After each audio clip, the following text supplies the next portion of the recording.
Rod দিতে পারবে না আমাদেরকে সান্দানা দিয়া। এটা কি মানুষ? বলেন মানুষ? এরা মানুষের সন্তান? এরা জানোয়ার, পশু। সাদাবাজ এবং মাস্তান, সন্ত্রাসী, ইসলামে এদের কোনো স্থান নাই।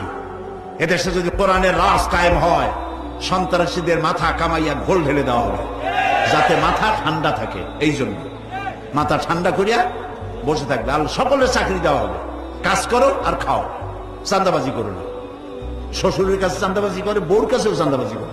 এত বড় লক্ষ্মী ছাড়া বউরে যায় বলে আমার হিরোইন খাওয়ার পয়সা দিবি। পত্রিকা আসছে না ভাই?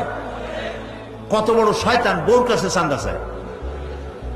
আল্লাহ এইসব চাঁদাবাজ, মাস্তান, অপহরণকারী আর সন্ত্রাসী জানোয়ারদের হাত থেকে আল্লাহ এই দেশকে রক্ষা করুন। বলেন আমিন। চিল্লায় বলেন আমিন।